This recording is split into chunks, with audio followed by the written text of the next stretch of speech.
Present మనతో పాటు మాజీ కార్పొరేషన్ చైర్మన్ దూదిమెట్ల బాలరాజు గారు ఉన్నారు. అన్న, మొన్న ఎల్బీ స్టేడియంలో ముఖ్యమంత్రి గారు కేసీఆర్ గారికి కేటీఆర్ గారికి సవాల్ విసిరిర్రు. ఆ సవాల్ ప్రకారం ఈరోజు కేటీఆర్ గారు సోమాజిగూడ ప్రెస్ క్లబ్కి వచ్చారు. సపరేట్ కుర్చీ ముఖ్యమంత్రి గారికి వేసారు. మరి వచ్చిండ ముఖ్యమంత్రి కూర్చున్నాడు ఆ సీట్లో? ముఖ్యమంత్రి గారికి ఆయన లెక్క కుసంస్కారం కాదు మేము. మాకు సంస్కారం ఉంది, ఎందుకంటే కేసీఆర్ సైనికులం కాబట్టి. కేసీఆర్ తయారు చేసిన బిడ్డలు ఇప్పుడు సంస్కారవంతులు. నువ్వు తెలంగాణ తొలి ముఖ్యమంత్రిని పట్టుకొని వయసులో పెద్దవాడైన కేసీఆర్ని పట్టుకొని ఇష్టం వచ్చినట్టు మాట్లాడినావు. అయినా కూడా ఇవాళ నువ్వు పిలుపునిచ్చిన చర్చకు ఏదైతే ఎల్బీ స్టేడియం సాక్షిగా నీ మల్లికార్జున ఖర్గే ఆధ్వర్యంలో నువ్వు మాట ఇచ్చినావు, తప్పమేమో అనుకున్నావు మేము. రా కేసీఆర్ చర్చకు, రా కేటీఆర్ చర్చకు అన్నావు. కేటీఆర్ దాన్ని సవాల్గా తీసుకున్నాడు. 3 రోజుల టైం ఇచ్చిండు. ప్లేస్ నువ్వే చెప్పమని చెప్పినావు, ఆయన డేట్ నువ్వే చెప్పమని చెప్పినావు, టైం నువ్వే చెప్పమని చెప్పినావు. టైం కేటీఆర్ చెప్పిండు, ప్లేస్ కేటీఆర్ చెప్పిండు, అదేవిధంగా డేట్ కూడా కేటీఆర్ చెప్పిండు. మరి నువ్వు ఇచ్చిన చర్చకు నువ్వు రాకపోతే ఎట్లా? నల్లమల్ల పిల్లి పారిపోయిందని అంటాను నేను. ఇలా మేము కేటీఆర్ లాంటి వాళ్ళతో చర్చించాం, కేసీఆర్ అసెంబ్లీకి వస్తే అక్కడ చర్చిద్దాం తెలంగాణలో ఏం జరుగుతుందని చెప్పేసి అన్నారు. ఇవి నువ్వు ఎక్కువ ఊహించుకోకు రేవంత్ రెడ్డి గారు, నువ్వు ఎక్కువ ఊహించుకోకు. అయినా కూడా నువ్వు సంస్కార హీనుడు అయినప్పటికీ నువ్వు రానన్నావు కదా. కేటీఆర్ నువ్వే రావాలనిలే. నువ్వు ఢిల్లీకి పోయినావు కదా. ఇలా డబ్బు సంచుల మూటల మీద నీకు బాగా ప్రేమ ఉంది కాబట్టి డబ్బు సంచులు పట్టుకొని పోయినావు. మేము నిన్ను అమ్మని, ఎందుకంటే అర్జెంట్ ఫ్లైట్ వేసుకొని రాలేవు కాబట్టి, ఎందుకంటే ఆ మూటల పంచాయతీ తేలాలి కాబట్టి నువ్వు రాలేవు. నువ్వు రాకపోతే వ్యవసాయ శాఖ మంత్రి అన్న దోలు, నువ్వు లేకపోతే ఉప ముఖ్యమంత్రి అన్న దోలు, నువ్వు లేకపోతే ఇంకో మంత్రి అన్న దోలు అని చెప్పేసి చెప్పడం జరిగింది కేటీఆర్ గారు. నీ లెక్క సంస్కార హీనంగా కేసీఆర్ వస్తూనే మాట్లాడతాను ఏం మాట్లాడలే కేటీఆర్ గారు నువ్వు చర్చకు పిలిచినావు కాబట్టి కేటీఆర్ వచ్చిండు. వచ్చిన సందర్భంలో నువ్వు లేకపోతే ఉప ముఖ్యమంత్రి అయినా మంత్రి అయినా వ్యవసాయ మంత్రి అయినా రావచ్చు అని చెప్పినాడు. వాళ్ళని దోలుంటావు కదా. నువ్వు వ్యవసాయం పండుగ చేసినట్టయితే వ్యవసాయం పండుగ చేయలేను ఆయన. 9,000 కోట్లు రైతుల అకౌంట్లో జమ చేసిండు కదా, దాన్ని ఏమంటారు మరి? 39,000 కోట్లు ఎగ్గొట్టిండు కూడా రైతు. 39,000 కోట్లు రైతు బంధుని ఎగ్గొట్టిండు అంటున్నాను నేను. 15,000 ఇస్తామన్నాడు, 12,000 వచ్చింది. 12,000 కాస్త ఒకసారి ఎన్నిసార్లు ఎగ్గొట్టినా మీకు తెలుసు బ్రదర్, లెక్క తీయండి. ఇవాళ మా కేటీఆర్ గారు స్వయాన కొడంగల్ కాన్స్టెన్సీలో 650 మంది రైతు బంధు పడని కుటుంబాల లిస్టు తీసుకొచ్చినాడు, మీకు కూడా చూపించాడు లైవ్లో. అవపడుతుంది కదా. ఇవాళ వ్యవసాయం పండుగ అంటే రైతు బంధు ఎగ్గొట్టడమా? వ్యవసాయం పండుగ అంటే రుణమాఫీ ఎగ్గొట్టడమా? వ్యవసాయం పండుగ అంటే బోనస్ ఎగ్గొట్టడమా? వ్యవసాయం పండుగ అంటే చేసిందంట కదా రుణమాఫీ ఏకకాలంలో 21,000 కోట్లు. 42 లక్షల మందికి హామీ ఇచ్చినాడు, 25 లక్షల మందికి చేసిండు. 17 లక్షల మందికి ఎగ్గొట్టడం రుణమాఫీ చేసినట్ట. 31,000 కోట్లు క్యాబినెట్లో పెట్టిండు, 26,000 కోట్లు బడ్జెట్లో పెట్టిండు, 20,000 కోట్లు మాఫీ చేసిండు. 11,000 కోట్లు ఎగ్గొట్టడం రుణమాఫీ చేసినట్ట. ఇవాళ నేను అడుగుతా ఉన్నాను, మీ టీవీ ద్వారా అడుగుతా ఉన్నాను. ఇవాళ రైతు బోనస్ నువ్వు పైసలు ఇచ్చే పరిస్థితి లేదు నువ్వు. ఇవాళ రైతు బీమాకు పైసలు ఇచ్చే పరిస్థితి లేదు నువ్వు. ఇవాళ రైతాంగానికి అన్యాయం చేస్తూ ఇలా కరెంట్ వస్తుందా బ్రదర్? కరెంటు పోతున్న సందర్భం కనపడతా ఉంది బ్రదర్. ఇవాళ నేను అడుగుతా ఉన్నాను బ్రదర్. గతంలో కేసీఆర్ చెప్తే ఎవరు నమ్మలే ప్రజలు. అరే కాంగ్రెస్ వస్తే క్యూ లైన్లు వస్తాయని చెప్పేసి అన్నారు. ఇలా కాంగ్రెస్ వచ్చింది, క్యూ లైన్లు కనపడుతున్నాయి కదా. విత్తనాల కోసం క్యూ లైన్లో ఉండడం రైతు వ్యవసాయం పండుగ చేసినట్ట. ఎరువుల కోసం ఇవాళ లైన్లో ఉండడం పండుగ చేసినట్ట. రేవంత్ రెడ్డి గారు ఒకసారి సమీక్ష చేయండి.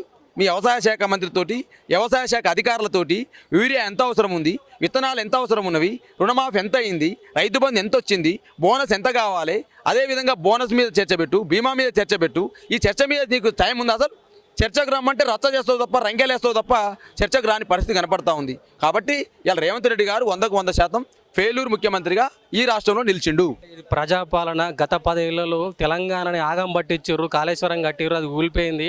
తెలంగాణ రైతాంగానికి ఏం బాగు చేస్తారని చెప్పేసి మాట్లాడుతున్నారు. కాళేశ్వరం కూలిపోలే, రేవంత్ రెడ్డి మెదడు కూలిపోయింది. కాళేశ్వరం కూలిపోయిందని ఆయన అంటుండు, కానీ నేనేమంటున్నా మీ టీవీ ద్వారా, రేవంత్ రెడ్డి మెదడు కుళ్ళిపోయింది, పురుగులు పడే మెదల్లా. అందుకనే పిచ్చిగా మాట్లాడుతుండే. ఇవాళ బ్రదర్, కాళేశ్వరం అనేది ఒక ప్రాజెక్ట్ గురించి తెలుసా అయినా సార్? బ్యారేజ్ తెలియదా, బేసిన్లు తెలియదా? ఈ నల్లమల్ల పిల్లికి బ్యారేజ్ తెలియదు, బేసిన్లు తెలియదు, ఏది పడితే అది మాట్లాడుతుంది. మనకచర్లు ఆడుందో తెలియదు. ఇవాళ 200 టీఎంసీల నీళ్ళని అప్పనంగా దోసుకపోతుంటే కళ్ళప్పగించి చూసినట్టు ఉత్తమ్ కుమార్ రెడ్డి, రేవంత్ రెడ్డి మాట్లాడే స్థాయా? ఇవాళ రేవంత్ రెడ్డి మాట్లాడే స్థాయి అయినది. అదేవిధంగా కృష్ణా నీళ్లను, కృష్ణా జలాలను కేఆర్ఎంబీకి అప్పచెప్పి ఇవాళ కేంద్ర పరిధిలోకి తీసుకుపోయి మాట్లాడే హక్కు రేవంత్ రెడ్డికి ఉందా? ఇవాళ నిరుద్యోగం నిండా ముంచింది. నిరుద్యోగ భృతి వచ్చిందా బ్రదర్? తులం బంగారం వచ్చిందా? 60,000 ఉద్యోగాలు ఇచ్చినామంటున్నాడు కదా. ఇక 60,000 ఉద్యోగాలు ఇచ్చింది లెక్క చెప్పమని చెప్తాను నేను. 32,517 ఉద్యోగాలు, కేసీఆర్ వేసిన నోటిఫికేషన్లు, కేసీఆర్ ఇచ్చిన రిజల్టు, వాటికి నియామక పత్రాలు ఇచ్చి నేను ఇచ్చినంటే ఏం చెప్పాలి బ్రదర్? ఇవాళ నేను లెక్కలు చెప్పండి, నేను చెప్తా. ఇవాళ లెక్కలతో వచ్చినాం మేము. లెక్కలతో రమ్మంటే ఆయన విమానం రెక్కలు ఎక్కిపోయింది. ఇవాళ లెక్కలతో రేవంత్ రా అంటే విమానం రెక్కలు ఎక్కిపోయింది ఢిల్లీకి. మరి నేను ఏం మాట్లాడాలి రేవంత్ రెడ్డి గురించి? ఇక ఆయన చెంచగాలు ఆరా ఊరా గన్ పార్క్ దగ్గర మీటింగ్ పెట్టారు కదా, ఓరా తూరా అని మాట్లాడుతారు. అరే బాబు నీది ఏంద్ర నాయన? ఈ చెంచాలు ఉన్నారు కదా, చెంచాలు కేటీఆర్ గురించి మాట్లాడతారు, జాగ్రత్త మాట్లాడరా బాబు. ఏది పడితే అది మాట్లాడకండి. మాట్లాడేటోళ్ళకు జనంలో ఏముందో తెలుసు ఆయనకు. అర్థమైందా? ఏది పడితే అది మాట్లాడు. ఏదో సంచలనాల వార్తలు నేను కూడా ఇస్తాను. సంచలన వార్తలు రేవంత్ రెడ్డి కుటుంబంలో అసంతృప్తి. అలిగిపోయిన కొండల రెడ్డి, అలిగిపోయిన తిరుపతి రెడ్డి, అలిగిపోయిన జగదీశ్వర్ రెడ్డి, అలిగిపోయిన రాధమ్మ. నీవు కూడా అనొచ్చు బ్రదర్. ఏది పడితే అది మాట్లాడచ్చు బ్రదర్. ఏం మాట్లాడతారు బ్రదర్? కుటుంబంలో పంచాయతీ, పైసల పంచాయతీ తేలేరు. నీకు తెలుసా? నేను చెప్తా రేపు సంచలనం వాడుతుంది. ఊకనే ఏందో పెద్ద ఈ ప్రెస్సులు కూర్చోగానే నీకు పెద్ద నీ మొగోడు అయిపోతారు అందరూ. కేటీఆర్ అంటే మొగోడు అయిపోతావా? నేను కూడా చెప్తాను. ఫోన్ ట్యాపింగ్ అంశం మీద కేటీఆర్ను విమర్శిస్తున్నారు కదా. ఏం విమర్శించాను? తేలిపోయింది కదా హిందూ పత్రికల.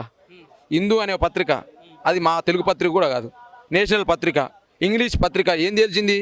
అందులో సినిమా హీరోలతోటి కానీ జడ్జీలతో కానీ ఎటువంటి ట్యాప్ జరగలేదని తేలిపోయింది కదా.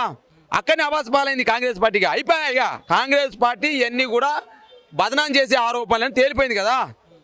నేను చెప్తున్నా బ్రదర్, 1,50,00,000 ఎకరాలకు రైతు బంధు వేసిండు రేవంత్ రెడ్డి. గతంలో కేసీఆర్ కూడా 1,50,00,000 ఎకరాలకే రైతు బంధు వేసిండు.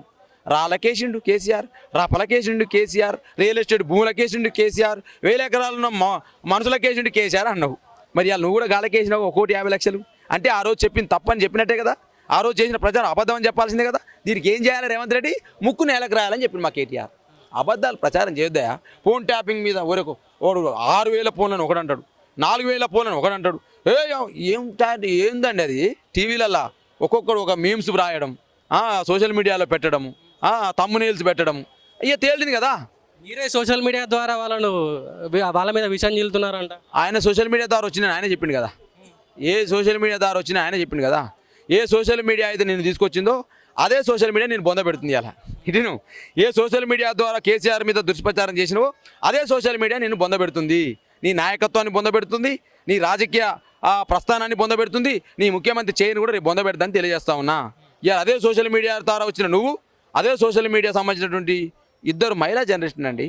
కొండారెడ్డిపల్లెలో రుణమాఫీ కాలేదని కొండారెడ్డిపల్లెకి పోతే 6 గంటలకు మహిళా జనరేషన్ చూడకుండా నువ్వు ఎస్కాట్ వాహనం తీసుకొచ్చి ఎక్కడ పెట్టినో తెలియదు కదా. నువ్వు అసెంబ్లీలో జనరేషన్ గురించి ఏం మాట్లాడినావు? పండబెట్టి తొక్కుతాని మాట్లాడతావు, బట్టలు రోపి తీసి కొడతా అంటావు. అదే నా జనరేషన్ గురించి మాట్లాడేది? నా గురించి తెలియదని మాట్లాడతావు. నువ్వు రౌడీవానే? సెటిల్మెంట్ చేస్తావు ఏందన్నా? ఇంకో ప్రభుత్వ కాలేజీలు పోయినాయట. సార్ మా ఫీజు రియంబర్స్మెంట్ రావటం అంటే సెటిల్మెంట్ చేస్తానట. 1 టైం సెటిల్మెంట్ అట. ముఖ్యమంత్రి సెటిల్మెంట్ చేస్తారా? నిన్న ఒక కాలేజ్ ఏమైనా పోతే మాట్లాడుతున్నారు, సెటిల్మెంట్ చేస్తా, ఫీజు రియంబర్స్మెంట్ ఇయ్యారంటే సెటిల్మెంట్ చేస్తా. 1 టైం సెటిల్మెంట్ అట. సెటిల్మెంట్ వాళ్ళు చేస్తారా? రౌడీలు చేస్తారు, గుండాలు చేస్తారు, దందాచేస్తులు చేస్తారు. ఈయనకు చిన్న చిప్పు పోయింది, మెదడు చిన్న చిప్పు ఉంటుంది కదా, పోయింది. అందుకని ఏది పడితే అది మాట్లాడుతుండు. ఒకవైపు కేసీఆర్, ఒకవైపు కేటీఆర్, ఒకవైపు హరీష్ రావు, ఒకవైపు గులాబ్ సైనికులు, ఒకవైపు యూట్యూబ్, ఒకవైపు నిరుద్యోగులు, ఒకవైపు రైతులు, ఒకవైపు మహిళలు, ఒకవైపు ముసలోళ్ళు, పండు ముసల నుంచి పసిపిల్లవాడి వరకు రేవంత్ రెడ్డి ఇచ్చిన హామీలు అమలు కావట్లేని దాడి చేస్తుంటే గావరయ్యి ఏం మాటలు అర్థం కాక పరిశాన్ అయ్యి ఏది పడితే అది మాట్లాడుతుంది. ప్రజాపాలన, ప్రజా వైఫల్య పాలన. ప్రజా వైఫల్య పాలనే కదా. ప్రజలకు ఇచ్చిన హామీల్ని అమలు చేయలేని ధృతరాష్ట్ర పాలన. గుడ కట్టుకుని ధృతరాష్ట్రుడు ఎట్టేళ్ళడు, గుడ కట్టుకొని వెళ్తుంది కదా. ఈయన కళ్ళ గుడ కట్టుకుంటూ ఎవరు తిట్టినా కనపడతలేక ఏమో తిడుతురు. హైడ్రా బాధితులు తిట్టే తిట్లకు నేను చచ్చిపోనే. హైడ్రా బాధితులు తిట్టిన తిట్లకు నేను చచ్చిపోను. సరే, ఫైనల్గా కేటీఆర్ గారు చర్చకు పిలిచిర్రు, కుర్చీ వేసిర్రు, ముఖ్యమంత్రి గారు రాలేదు. రేపు తెల్లారి మళ్ళీ ముఖ్యమంత్రి గారు ఆ సవాల్ విసిరి చర్చకు రమ్మంటే కేటీఆర్ గారు, కేసీఆర్ గారు వెళ్తారా? గీతానుసారం పనిచేస్తుండు. ఏం చేస్తాం? ఆయన గీతానుసారం పనిచేస్తుండు. ఆయన గీత చెప్తూ తింటాడో మరి వాళ్ళు చెప్తుంటారో అర్థం కావట్లేదు. మరి ఆయన రమ్మంటాడు ఆయనే, పారిపోతాడు ఆయనే. ఇవాళ 100% మళ్ళొకసారి కూడా కేటీఆర్ చర్చకు మళ్ళీ సవాల్ విసిరిండు. నువ్వే ప్లేస్ చెప్పు అన్నాడు, నువ్వే డేట్ చెప్పాను. ప్లేస్ చెప్పన్నాడు కదా. ఒకవేళ రేపు రేవంత్ రెడ్డి గారు ప్లేస్ చెప్తే కేటీఆర్ గారు వెళ్ళే అవకాశం ఉంది. ఆయన చెప్తాడు, ఏం చెప్తాడు? అసెంబ్లీ చెప్తాడు. మాకు తెలుసు, అసెంబ్లీ చెప్తాడు. అసెంబ్లీకి మేము వస్తాం, కానీ మాజీ మంత్రులు మాట్లాడేటప్పుడు, మా కేటీఆర్ మాట్లాడేటప్పుడు, మా హరీష్ రావు గారు మాట్లాడేటప్పుడు 100% లైవ్ కట్ చేయకుండా ఉండాలి, మమ్మల్ని చూపించాలి. ఆ కండిషన్తో డెఫినెట్గా చర్చకు నువ్వు ఎక్కడ పిలువ వస్తాడు మా కేటీఆర్.